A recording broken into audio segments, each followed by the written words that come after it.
সকাল থেকে অনেকগুলো দোকান ইতিমধ্যে আমরা 6টা দোকান চেক করেছি, আরো আমরা অভিযান সামনে আরো করবো, অনেকগুলো দোকান আরো রয়েছে। এগুলোতে আমরা মেয়াদ উত্তীর্ণ ওষুধ, ফিজিশিয়ান স্যাম্পল আমরা পেয়েছি এবং তাদেরকে 6টা দোকানকে আমরা জরিমানা করেছি এবং তাদেরকে সতর্ক করেছি যে ভবিষ্যতে যেন এই ফিজিশিয়ান স্যাম্পল না রাখা হয়। ফিজিশিয়ান স্যাম্পল যদি আসে তাহলে এগুলো হাসপাতালে নিয়ে যাওয়া হবে, গরিব রোগীরা যেন ফ্রি পায়। আর মেয়াদ উত্তীর্ণ ওষুধ কোনোভাবেই রাখা যাবে না, নিম্নমানের ওষুধ রাখা যাবে না। এই কাজগুলো যদি তারা করে ভবিষ্যতে আমরা আসলে তাদেরকে যেন এই কাজগুলোতে কর্মরত না পায়, এই জন্য বিষয়ে তাদের সতর্ক করা হয়েছে। 6টা দোকানকে ইতিমধ্যে 6,000 টাকা 5,000 টাকা করে 6টা দোকানকে জরিমানা করা হয়েছে। অব্যাহত থাকবে, আরো অব্যাহত থাকবে।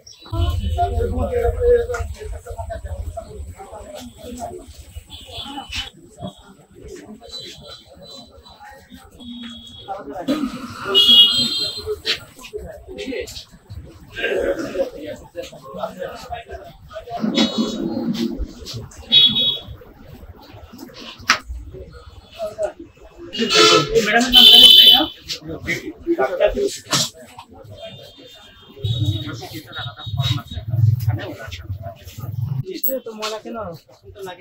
এই ফিজিশিয়ান স্যাম্পলটা আপনারা রাখেন কি ফন্ডে অল্প একটু রাখেন, কিন্তু ভেতরে আপনাদের কাছে টাল করা আছে।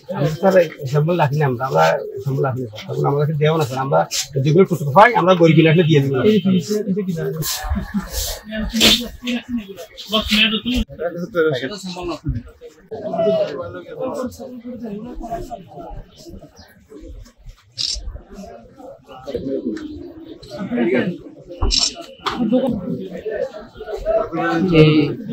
ব্যাচেলর হাজার